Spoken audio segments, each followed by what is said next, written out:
இன்னும் உனக்கு ஒரு விஷயம் தெரியுமா? என்ன ஸ்வேதா, ஏதாவது பிரச்சனையா? அது என்ன தெரியுமா, நான் இப்பதான் தெரிஞ்சுக்கிறேன் நான் எவ்வளவு சோம்பேறியா இருக்கேன் தெரியுமா. பைபிள் ரீட் பண்ண சோம்பேறி ஆகுறேன், பிரேயர் பண்ண சோம்பேறி ஆகுறேன், அப்புறம் கழிச்சு நாள் ஃபுல்லாவே நான் அப்படியே விட்டுருவேன். அவ்வளவு சோம்பேறி ஆயிட்டேன் தெரியுமா. நானும் ஒரு காலத்துல அப்படிதான் இருந்தேன் ஸ்வேதா. நான் பைபிள் படிக்காம தூங்கிடுறது, எல்லாம் தூக்கம் வந்துட்டுன்னா பிரேயர் பண்ணாமலே தூங்கிடுறேன் நான். ஆனா அந்த சோம்பேறி கிறிஸ்டியன் லைஃப்ல ரொம்ப டேஞ்சர் தெரியுமா. நம்ம எவ்வளோக்குள்ள சோம்பேறியா இருக்குமோ அவ்வளோக்குள்ள நம்ம நமக்குள்ள பாவத்தை அலோவ் பண்றோம்னு அர்த்தம். அப்படியே வேணும். நானும் சோம்பேறியா இருந்தா சும்மா வீட்டு வேலை பாக்குறதுதான் சோம்பேறியா இருக்கும்னு நினைச்சேன். ஆனா இப்பதான் புரியுது, பிரேயர் பண்ணாம இருக்கிறது, பைபிள் ரீட் பண்ணாம இருக்கிறது சோம்பேறித்தனம் தான். பைபிள்ல ஒண்ணு எழுதியிருக்கு தெரியுமா, சோம்பேறியா இருந்தனா ஒரு மனுஷன் அவன் வாழ்க்கையில வெற்றி அடைய மாட்டான் அப்படின்னு போட்டிருக்கு. அதுவும் இல்லாம ஏசப்பா நம்மளுக்கு நிறைய சான்ஸ் கொடுப்பாங்க. அது உனக்கே தெரியும். இல்லாம ஏசப்பா நம்மளுக்கு நிறைய சான்சஸ் கொடுப்பாங்க. ஏசப்பாக்குள்ள வளர்றதுக்கு, ஏசப்பாவுக்கு ஊழியம் செய்யறதுக்கு, வேற ஏசப்பா பத்தி தெரிஞ்சுக்கிட்ட நிறைய சான்ஸ் கொடுப்பாங்க. ஆனா நம்ம சோம்பேறியா இருந்தா அந்த சான்ஸ் எல்லாமே நமக்கு மிஸ் ஆயிரும். அதனாலதான் சோம்பேறி ரொம்ப டேஞ்சர்னு சொல்லுவாங்க கிறிஸ்டியன் லைஃப்ல. என்ன பிள்ளைகளா, நீங்களும் ஸ்வேதாக்கா மாதிரி ரொம்ப சோம்பேறியா இருக்கீங்களா? அப்போ இந்த சண்டே கிளாஸ் உங்களுக்காக தான். இன்னைக்குள்ள டாபிக் சோம்பேறியா இராதே. Welcome to RPTM Sunday class. Please எல்லாரும் கண்களை மூடி ஜெபம் பண்ணுவோம். அப்பா, என்ன இந்த ஆன்லைன் சண்டே கிளாஸ் உங்களோட கரத்தில் ஒப்பு கொடுக்குறேன் ஏசாப்பா. ஆண்டவரே, டாபிக் சோம்பேறி இராதே ஆண்டவரே ஏசாப்பா. ஒவ்வொரு சின்ன பிள்ளைகளும் ஆண்டவரே, ஆன்லைன் பார்க்குற பிள்ளைகளும் ஆண்டவரே, ஆஃப்லைனில் பார்க்குற ஒவ்வொரு பிள்ளைகளும் உங்கள் கரத்தில் ஒப்பு கொடுக்குறேன் ஏசாப்பா. நீங்கள் ஆசீர்வதிக்க முடியாது நாங்கள் செபிக்கிறோம் ஏசாப்பா. ஒவ்வொரு அக்காமார்களும் சாங்ஸும் டான்ஸ் ஆண்டவரே, ஸ்டோரி ஆண்டவரே எல்லாத்தையும் கத்தாலும் உங்கள் கரத்தில் ஒப்பு கொடுக்குறோம். கத்தரை ஆசீர்வதிக்க முடியாது நாங்கள் ஜெபிக்கிறோம். இயேசு கிறிஸ்து நாமத்தை ஜெபிக்கிறேன் அருமையான பிதாவே, ஆமென். சோமாரியாக இருக்காதே, இயேசுவுக்காக ஓடி வா. வசனப்புவாய் வாசிக்கவே, அன்புள்ள இயேசுவை வழிபடவே.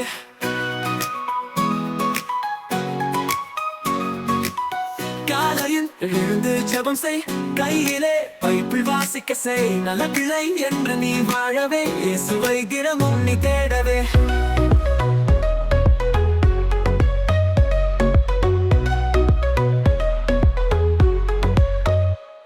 சோமாரியாக இருக்காதே, இயேசுவுக்காக ஓடி வா. சோவுக்காக ஓடி வா.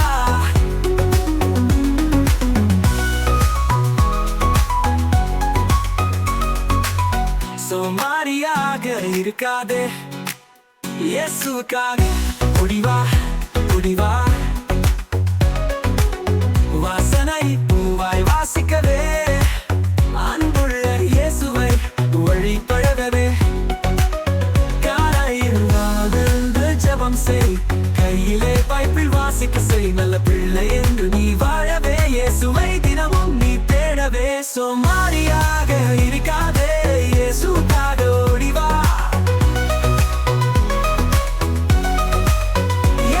இயேசுவுக்காக ஓடி வா.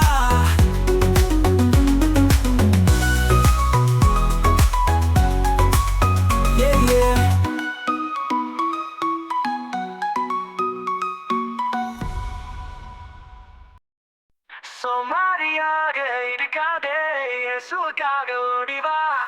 வசனப்புவாய் வாசிக்கவே, அன்புள்ள இயேசுவை வழிபடவே.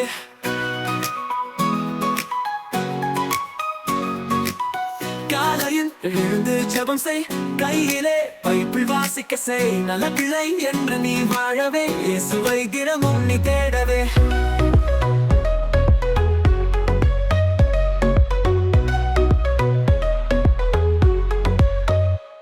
சோமாரியாக இருக்காதே, இயேசுவுக்காக ஓடி வா. சோவுக்காக ஓடி வா.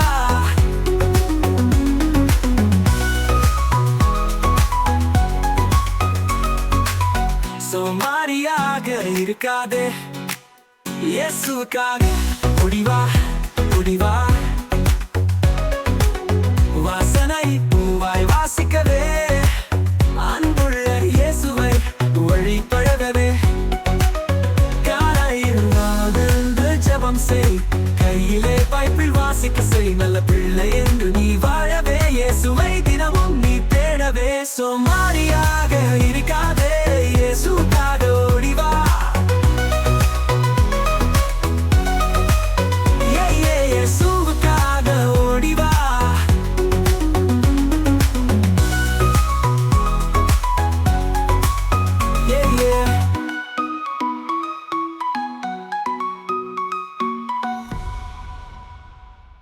ஹலோ பிள்ளைகளா, welcome to RPTM Sunday class. உங்க எல்லாரும் இந்த ஆர்பிடிஎம் சண்டே கிளாஸ்ல அன்போடு வரவேற்கிறேன். இன்னைக்கு நம்ம சண்டே கிளாஸ்ல என்ன கதை பார்க்க போறோம் தெரியுமா? ஒரு சோம்பேறியோட கதை பார்க்க போறேன். டாபிக் எப்படி தெரியுமா இருக்கு? சோம்பேறி. நீங்க யாரெல்லாம் சோம்பேறியா இருக்கீங்க சொல்லுங்க பார்க்கலாம். யாரெல்லாம் சுறுசுறுப்பா இருக்கீங்க பார்த்துருவோமா? இன்னைக்கு ஒரு அழகான கதை சொல்ல போறேன். ஒரு ஊர்ல ஒரு பெரிய ஊரு, அதுல ஒரு சோம்பேறி எப்பவுமே என்ன பண்ணுவாருன்னா அந்த ஊருக்கு திருநெயில எப்பவுமே படுத்து கிடப்பாராம். அப்போ அவனுக்கு திடீர்னு என்ன ஆயிட்டுன்னா ஒரு ஆசை வந்துட்டு, எப்படியாவது ஒரு வாழைப்பழத்தை சாப்பிட்றணும் அப்படின்னு அவருக்கு ஒரு ஆசை வந்துட்டு. அப்போ திருநெயில படுத்து கிடந்திருக்க அவனுக்கு எழும்பி கடைக்கு போய் அந்த வாழைப்பழத்தை வாங்குறதுக்கு ஒரு மாச்சல். அதுக்கப்புறம் நாட்கள் அப்படியே உருண்டோடுது. அதுக்கப்புறம் அவன் என்ன பண்றான் அப்படின்னா, சரி நம்ம இன்னைக்காவது நம்ம கொஞ்சம் நடந்து போய் அந்த கடையில் போய் அந்த வாழைப்பழத்தை வாங்கிடுவோம் அப்படின்னு சொல்லிட்டு இவன் நடந்து போகிறான். அதுவும் ரொம்ப கஷ்டப்பட்டு, ஏதோ ஐயா அந்த மூட்டை சமக்கிற ரேஞ்சில் அவர் ரொம்ப கஷ்டப்பட்டு அப்படியே போகிறாரு கடைக்கு. போன உடனே அந்த வாழைத்தாறு தொங்கிட்டு இருக்கு. அந்த வாழைத்தாரை தொங்கிட்டு இருந்த உடனே அந்த கடைக்காரர்கிட்ட சொல்லுதாரு, என்ன 2 வாழைப்பழம் தாங்க அப்படின்னு சொல்லுதாரு. உடனே அவர் சொல்லுதாரு, அண்ணா தொங்கிட்டு இருக்குல்ல எடுத்து தின்னு அப்படின்னு சொல்லுதாரு. உடனே இவன் 10 ரூபா கொடுக்கான். ஒரு வாழைப்பழம் 5 ரூபா, 2 பழத்துக்கு 10 ரூபா இவன் கொடுக்கான். கொடுத்த உடனே அந்த கடைக்காரர் சொல்லுதாரு, எடுத்து உரி சாடே அப்படிங்காரு. உடனே இவன் சொன்னா, பைசா தந்தேன்ல, நீ தான் அதை எனக்கு உரிச்சு வாழைப்பழத்தை உரிச்சு என் கையில நீ தான் தரணும் அப்படின்னாரு. உடனே வேணும்னா உரிச்சு தின்னலன்னா போயிட்டு இடத்த காலி பண்ணிட்டு 10 ரூபாய்க்கு வீசிட்டாரு. உடனே இவனுக்கு வந்துச்சு கோபம், இந்த பழத்தை நம்ம பறிச்சு உரிச்சு திங்கணுமா, அப்படி நமக்கு திங்காண்டாம் அப்படின்னு அவனுக்கு ஒரு மாச்சல். உடனே அவன் என்ன பண்ணிட்டான், போயிட்டு எந்த கடையில வாழைப்பழத்தை உரிச்சு தட்டுல வச்சிருக்காங்களோ அந்த கடைக்கு தான் போகணும் அப்படின்னு முடிவு பண்ணிட்டான். அதுக்கப்புறம் அப்படியே நாட்கள் உருண்டோடுது. அது வரைக்கும் அவன் வாழைப்பழத்தை வாங்கி சாப்பிடவும் இல்லை. அதுக்கப்புறம் கடைசியில் என்ன ஆயிட்டுன்னா, ஒரு ஊர்ல இருந்து ஒரு ஆளுக்கு சொந்தக்காரங்க ஊர்ல இருந்து வந்திருக்காங்க. பார்த்தா எனக்கு வாழை தோட்டம் இருக்கு, அந்த தோட்டத்துல இருந்து ஒரு வாழைப்பழம் உனக்கு பரிசா நான் கொண்டுட்டு வந்திருக்கேன்னு சொன்ன உடனே அவன் என்ன தெரியுமா நினைச்சான், இது எல்லாமே பழுத்த பழமா இருக்கு, இதை கடந்து டெய்லி நம்ம உரிச்சு எதுக்கு திங்கணும், அதோட எல்லாத்தையுமே ஒரேடியா உரிச்சு தட்டுல தூக்கி வச்சிருவோம் அப்படின்னு சொல்லிட்டு இவன் எல்லா கொப்புல இருக்க பழத்தையும் உரிச்சு என்ன பண்ணிட்டான், தட்டுல தூக்கி வச்சுட்டான். அவனால 20-25 பழத்தை திங்க முடிஞ்சிச்சு. அதுக்கப்புறம் அவனால சாப்பிட முடியல. உடனே அந்த தட்டும் அவனும் திருநெயில உட்காந்துக்கிட்டு இருக்காங்க, சாப்பிட முடியல அப்படின்னு. அந்த பழத்துக்கு மேல என்ன ஆகுது, ஈயெல்லாம் ஆடி மொச்சி அந்த பழம் ஒரு மாதிரி ஆயிடுச்சு. உடனே நம்ம சோம்பேறி ஐயா இருக்கார்லாம், நடந்து வாராரு, சிங்க நட போட்டு நடந்து சொல்லுதாரு, எஸ் நான் எத்தனை வருஷமா தேடிட்டு இருந்தேன், உரிச்ச பழத்தை ஒருத்தன் தட்டுல வச்சிருக்கான்னு சொல்லி, ஐயா உங்களைத்தான் நான் இவ்வளவு நாள் தேடிட்டு இருந்தேன், எனக்கு இந்த பழத்தை தரணும்னு சொன்ன உடனே அவன் இருக்க பழத்தெல்லாம் உனக்கு தான் சொல்லி கொடுத்துட்டான். இவன் சோம்பேறியா இருக்கவன் என்னன்னா, டக்குன்னு எல்லா பழத்தையும் சாப்பிட்டுட்டு திடீர்னு அவனுக்கு உடம்பு சரியில்லாம வந்த உடனே அவன் என்ன பண்ணிட்டான், ஒரு டாக்டர் கிட்ட போறான், ட்ரீட்மெண்ட் எடுக்க போறான். ஐயா எனக்கு இப்படி வாழைப்பழத்தை உரிச்சிட்டிங்க, எனக்கு ரொம்ப சோம்பலா இருந்துச்சு, அதனால இப்படி உரிச்சு ஒருத்தன் தட்டுல வச்சிருந்தான், அது ஈயெல்லாம் மொச்சிருக்கும் போல, அதனாலதான் நான் அந்த பழத்தை நான் சாப்பிட்டேன், அதான் எனக்கு உடம்பு சரியில்லாம ஆயிட்டேன்னு. உடனே டாக்டர் என்ன பண்ணுதாரு, ஒரு மாத்திரை எழுதி கையில கொடுத்துட்டு அவர் சொல்லுதாரு, நீ என்ன பண்ணு, உடம்புல இருந்து எப்போ வியர்வை வெளியேறுதோ அப்பதான் இந்த மாத்திரை சாப்பிடணும், அப்பதான் உன் வியாதிக்கு இது மருந்து வேலை செய்யும். வியர்வையே உனக்கு வராம டக்குன்னு நீ இந்த மாத்திரை சாப்பிட்டன்னா இந்த மாத்திரை உனக்கு என்ன ஆகும், ரிவர்ஸ் ஆயிரும் அப்படின்னு சொல்லிட்டு அந்த வைத்தியர் அனுப்பி விட்டுட்டாரு. இவன் என்ன பண்ணுவான், சோம்பேறி படுத்தே இருப்பான், இவனுக்கு வேர்க்கே செய்யாது. ஒரு 10 நாள் ஆனதுக்கு அப்புறம் திருப்பி டாக்டர் கிட்ட போய் சொல்லுதான், டாக்டரையா மாத்திரையை தந்துட்டிய, ஆனா எனக்கு வியர்வையே வரல அப்படின்னு. உடனே இந்த டாக்டர் என்ன சொல்லியிருக்காரு, ஒரு வாழையை நடுறதுக்காக வேண்டி உள்ள இடமும் அவர்கிட்ட இருந்துச்சு, அதுக்குண்டான விதைகளையும் எல்லாத்தையும் கொடுத்து அந்த கண்ணையும் கொடுத்து அவர்கிட்ட சொல்லுதாரு, உனக்கு வாழைப்பழம் ரொம்ப சாப்பிட ஆசையா இருக்குல்ல, அதனால இந்த வாழைக்கண்ணை போய் நீ நடுற வேலையை நீ பார்க்கணும், தண்ணி பாய்க்கணும், அதுக்கு தேவையான உரத்தை போடணும், இப்படி எல்லா காரியத்தையும் நீ செய்யணும், அப்பதான் உனக்கு அப்புறம் நீ மாத்திரை சாப்பிட்டன. உடனே இவன் போய் முதல்ல வெட்டுதான், நான் அந்த தரையை வந்து தூர்வாரணும்ல, பெரிய பெரிய கற்கள் எல்லாம் இருக்கும், அதெல்லாம் அவன் எடுத்த உடனே இவனுக்கு வேர்வை வருது, இவன் மாத்திரை சாப்பிட்றான், இவனுக்கு எல்லாமே சரியாயிருது. ஒரு குறிப்பிட்ட நாளுக்குள்ள அவன் நல்ல வேலை பார்த்து சுறுசுறுப்பாயிருந்தான். உடனே அந்த டாக்டர் கிட்ட போய் சொல்லுதான், டாக்டரையா எனக்கு ரொம்ப சந்தோஷமா இருக்கு, எனக்கு உடம்பெல்லாம் நல்லா சரியாயிட்டு, நீங்க தந்த வாழை கண்ணெல்லாம் நான் நட்டு வச்சேன், அதெல்லாம் பூ பூத்து காய் காய்ச்சி இப்போ வந்து பழமாயிட்டு ஐயா, அதுலதான் உங்களுக்கு நான் 2 கொப்பு கொண்டுட்டு வந்திருக்கேன் அப்படின்னு.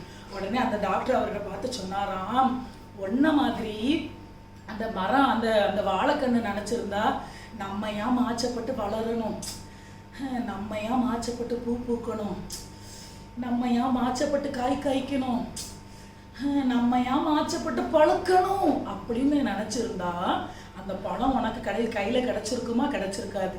அந்த விதையானது பூமிக்குள்ள போய் அந்த எத்தனை மண்ணு லேயர் இருக்கும் தெரியுமா, அதெல்லாம் முயற்சி பண்ணி அது வேர் விட்டு அது வெளியே வந்து மழையிலையும் இதுலையும் இருந்து புழுக்களினாலும் ரொம்ப கஷ்டப்பட்டு அது வளர்ந்து தன் கனிகளை கொடுக்கு.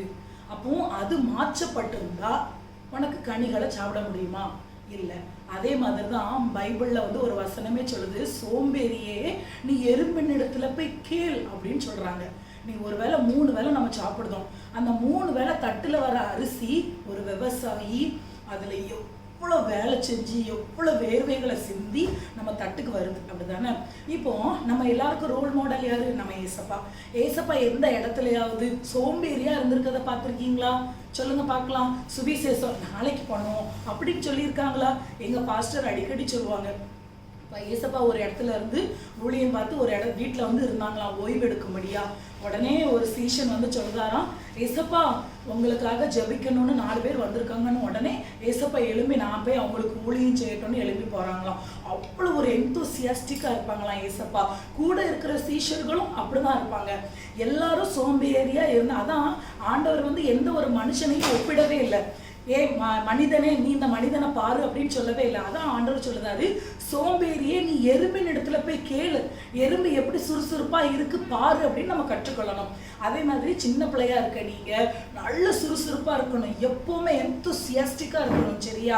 ஒரு மரமே நமக்கு எக்ஸாம்பிள் இருக்கு, இந்த உலகமே நமக்கு எக்ஸாம்பிள் இருக்கு. சோம்பேறியா இருந்தா எதையுமே செய்ய முடியாது.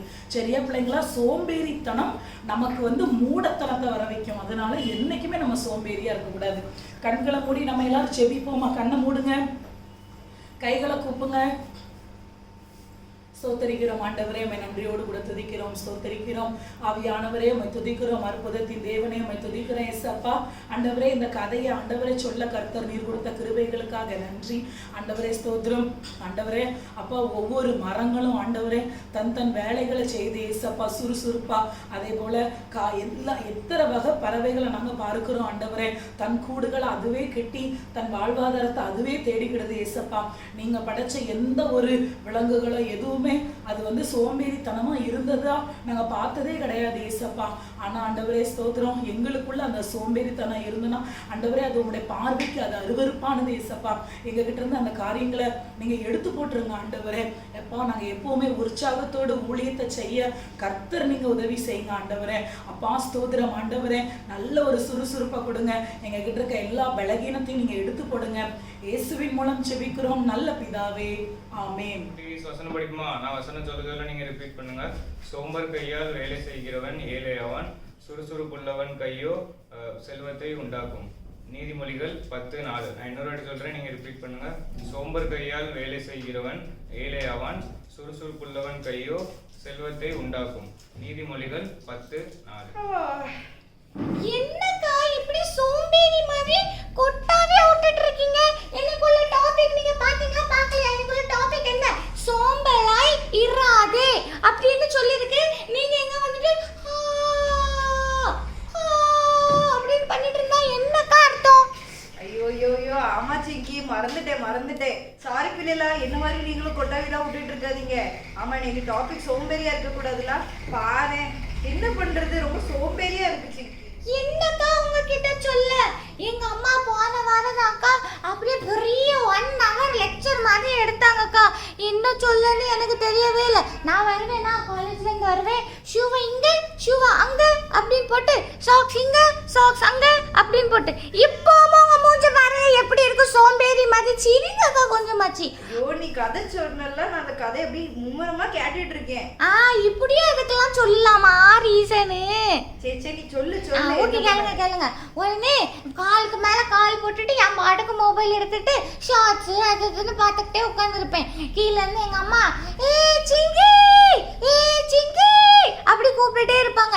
ஆனா நான் கண்டுக்கவே மாட்டேன், நான் அப்படியே உட்காந்துருப்பேன். சும்மாவே காலேஜ் போயிட்டு எவ்வளோ டயர்டா இருக்கும். அப்போ அப்படியே நான் மல்லாக்குன்னு படுத்துட்டு இருக்கும்போது தான் எங்க அம்மா சிங்கி சிங்கி அப்படின்னு உயிர் போற மாதிரி கத்திக்கிட்டு இருப்பாங்க. அதுக்கப்புறம் தான் நான் வந்து 1 மணி நேரம் ஆயும் 2 மணி நேரம் ஆயும் இந்த பெட்டை விட்டு எழும்பவே மாட்டேன். எங்க அம்மா வீடு தூக்க சொல்லுவாங்க, எங்க அம்மா பாத்திரம் விளக்க சொல்லுவாங்க, எங்க அம்மா அது பண்ண சொல்லுவாங்க, எங்க அம்மா இது பண்ண சொல்லுவாங்க. ஆனா சோம்பல்ல படுத்து படுத்து படுத்து நான் தூங்குவேன் தான் தவிர்த்து நான் ஒண்ணுமே பண்ணலக்கா. அதனால எங்க அம்மா ஒரு நாள் ரொம்ப கோபமாயி பைபிள் வசனத்தை எடுத்து நீதிமொழிகள் என்ன சொல்லுது ராஜாக்கா சொன்னாங்க, சுறுசுறுப்புள்ளவன் எனக்கு அது கம்ப்ளீட் பண்ணுங்க பாப்போம். சுறுசுறுப்புள்ளவன் கை செல்வத்தை அதான் செல்வத்தை உண்டாக்கும் அப்படின்னு சொல்லிருக்கல. ஏசப்பான்னு சொல்றேன் பாருங்க உங்களை பார்த்து. அப்படின்னு இருக்குல்லக்கா. அதெல்லாம் எங்க அம்மா வச்சு எக்ஸ்பிளனேஷன் கொடுத்து அதுக்கு மறுநாள்ல இருந்து காலேஜ் போயிட்டு வந்து ஒரு கொஞ்ச நேரம் ரெஸ்ட் எடுத்துட்டு எங்க அம்மாக்கு என்னென்ன ஹெல்ப் பண்ணுமோ எல்லா ஹெல்ப்பும் பண்ணி கொடுத்துட்டு நான் போய் படுக்கவே போவேன். வெரி குட் சிங்கி. ஆனா நான் உன்கிட்ட இதை எதிர்பார்க்கலப்போ. நீ எதுல வீக்கா இருக்கல, ஆனா இந்த சுறுசுறுப்புல நீ என்ன மிஞ்சிட்டப்போ. ஆனா நான் கொஞ்சம் சோம்பேறியா தான் இருக்கேன். என்ன உன்னை பார்த்து நான் கத்துக்கிறேன் சரியா? ஓகேக்கா. ஆனா நீங்க நல்லா புரிஞ்சுக்கோங்க, எந்த இடத்துக்கு போனாலும் நம்ம சுறுசுறுப்பா ஆக்டிவா ஆண்டருக்குள்ளே இருக்க வேண்டுமாக்கா. ஆமா ஆமா பிள்ளைகளா. இப்போ சிங்கி சொன்னா தெரியுமா, அவங்க வீட்டுல உள்ள வேலை எல்லாத்தையும் இப்போ சுறுசுறுப்பா எல்லாம் பார்க்க ஆரம்பிச்சிட்டேன்ட்டு. நம்ம வீட்டுல உள்ள வேலை மட்டும் இல்ல, நீங்க ஞாபகம் இருக்க அவங்க ஸ்வேதாக்கெல்லாம் சொன்னாங்கல்ல, பைபிள் வாசிக்கிறதுக்கு ப்ரேயர் பண்றதுக்கு எல்லாத்துக்கும் சோம்பலா இருக்குன்னு. அதே மாதிரி நம்ம வாழ்க்கையில நிறைய விஷயத்துல சோம்பேறிப்படலாம். நீங்க வெறும் வீட்டு வேலை பார்க்கறது மட்டும் கிடையாது. சில டைம் நம்மளுக்கு பைபிள் ஓப்பன் பண்றதுக்கு சோம்பலா இருக்கும், ப்ரேயர் பண்றதுக்கு சோம்பலா இருக்கும், சர்ச்சுக்கு போறதுக்கு சோம்பலா இருக்கும், அப்படி நிறைய விஷயத்துல சோம்பலா இருக்கும். ஆனா அது எல்லாத்தையுமே நம்ம என்ன பண்ணணும், மாத்தணும். அப்படிதானே சிங்கி? ஆமாக்கா மாத்தணும் அக்கா. இப்போ பாத்தீங்கன்னா நான் எவ்வளவு ஆக்டிவா இருக்கேன், எப்படி சுறுசுறுப்போட இருக்கேன். ஆமா பிள்ளைகளா, நீங்களும் என்ன சிங்கி மாதிரி சுறுசுறுப்பா இருங்க சரியா? சோம்பேறியா இருக்காதீங்க. ஓகேக்கா. உங்களிடமிருந்து விடைபெறுகிறது உங்கள் சிங்கி, உங்கள் அபிரேகா அக்கா. சாரிக்கா ஃப்ளோல வந்து வேற மாதிரி நேமெல்லாம் மனசுக்குள்ள வந்துட்டு பாத்துக்கோங்க. ஏன்னா நம்ம மறந்துரு. சரி என் பேரை மறந்துட்ட பத்தியா? இல்லங்க, நீங்க சோம்பேறியா இருந்தீங்களா, அதான் நீங்க வந்து ஒழுங்கா கவனிக்கீங்களா அப்படின்னு நான் செக் பண்ணேன். சரிடே சரிக்கா, மறுபடியும் எப்படி இன்டர்வியூ முடிக்கணும் மட்டும் பாருங்க. உங்களிடமிருந்து விடைபெறுகிறது உங்கள் சிங்கி, உங்கள் அபிரேகா அக்கா. உங்க எல்லாத்தையும் நாங்க அடுத்த வரை சந்திக்கிறோம். பாய்.